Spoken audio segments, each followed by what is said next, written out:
The blind girl. There was a blind girl who hated herself purely for the fact she was blind. The only person she didn't hate was her loving boyfriend, as he was always there for her. She said that if she could only see the world, she would marry him. One day, someone donated a pair of eyes to her. Now she could see everything, including her boyfriend. Her boyfriend asked her, "Now that you can see the world, will you marry me?" The girl was shocked when she saw that her boyfriend was blind too, and refused to marry him.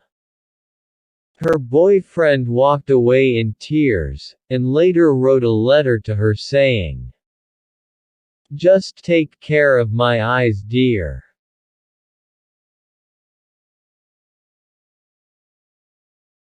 Moral: when our circumstances change, so does our mind. Some people may not be able to see the way things were before, and might not be able to appreciate them.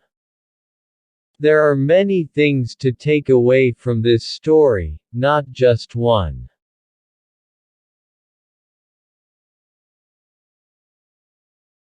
Once upon a time, there lived a beautiful and extremely amiable girl named Walk.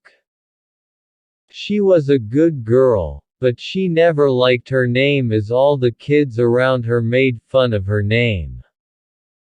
She ran away from everybody who teased her name, and hence, Walk never really had friends. She would play alone all the time. On a regular day, when Walk returned home from school, she finished her homework as soon as possible and asked her mother if she could go out and play. Her mother said yes, but warned her to not wander and go far away from home. Walk was happy that day. She went to her favorite spot near the river running just behind her house. Walk had this theory that wherever the river was splashing and moving, it meant that the river water was taking to her. Walk spoke back to the river in her own little weird way. Today, when talking to the river, she said, "You are so fortunate, river, as you get to travel different places and always be with your friends ducks, turtles, fishes, and plants. I wish I had more friends and wouldn't be alone anymore." When she was bored talking to the river, she would pick up stones from nearby and try to skip them across the river like her dad. However, she would fail most of the times. She would then say to the river, "I am getting better each day. I am more of a thrower than a skipper." After many attempts at skipping rock, she finally finds a perfect rock, almost round, flat, and protruding at one end where she could hold and skip it in water. She held the stone tight in her fingers, and innocently said to the river, "Oh dear river, if only I could skip this rock and make a wish, I would wish for a dear friend just like you. And if the rock skips all the way across you while wishing, I wouldn't be as lonely as I am now." Saying this, Walk whipped her arm back just like her dad had taught her and skipped the rock across the river with full force and dedication.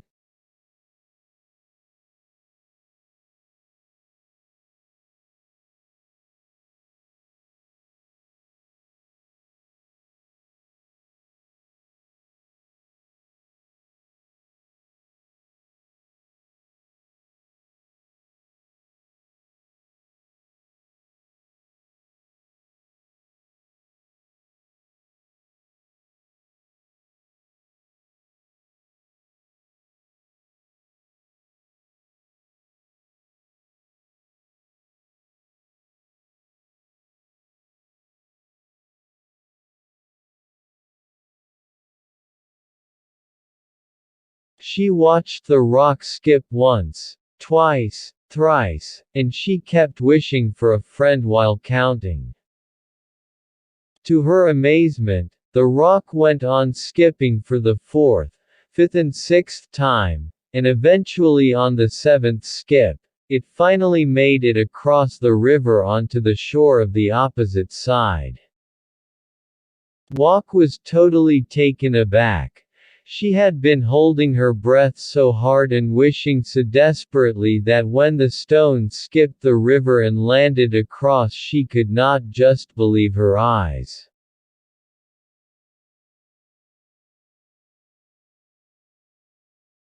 Her deep thoughts and sheer happiness were disturbed when she heard footsteps coming her way. Walk immediately came to senses and started looking around. A little girl was tumbling down towards her. Walk panicked and started to run, but she lost her balance and she fell off too. Rolling down towards the river, the unknown little girl and Walk fell almost on the same spot beside each other. The tumbling girl was crying profusely and endlessly holding onto her knee. Walk pulled herself together and went close to the girl to help her. Walk saw that the girl's knee was bleeding. She said the calmest words to her, "It will be all right, I will help you clean the wound."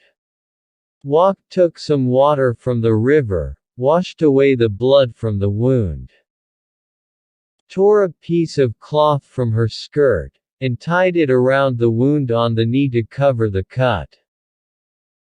She politely said to the girl, "My house is nearby, let me help you, my mother will take care of the wound."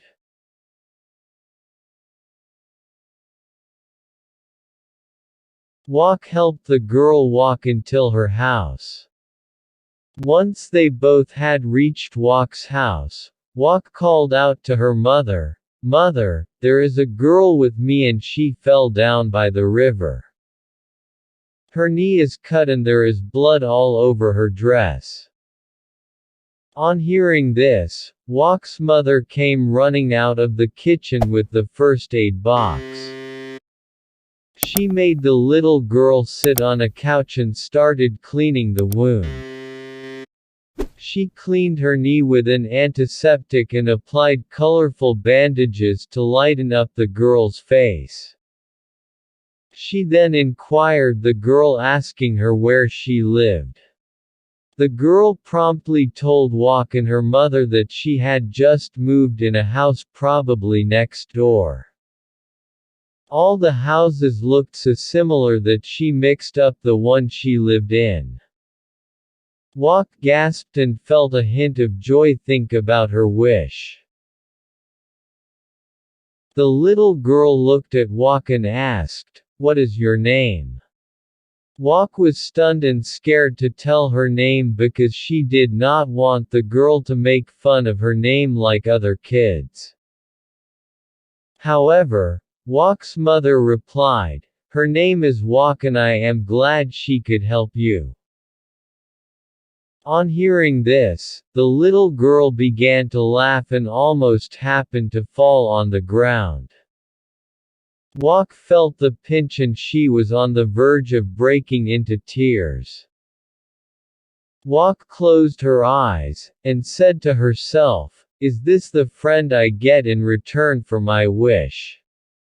Just then, the girl stopped laughing and voluntarily said, "I am sorry for my manners. But it is absolutely funny as my name happens to be Run." Walk gave a surprised look to her new friend and almost broke into laughter herself. Just to make sure, she asked Run whether her name was seriously Run, and she was not trying to make fun of her. Run reassuringly said to Walk, "You helped me and wiped my wound, why would I ever lie to you or even make fun of you?" Listening to these words, Walk felt tremendous happiness and was filled with joy. Her wish to the river had come true, and now she had a very good friend named Run. Walk would never forget that day. It was the day Walk and Run became the best of friends forever.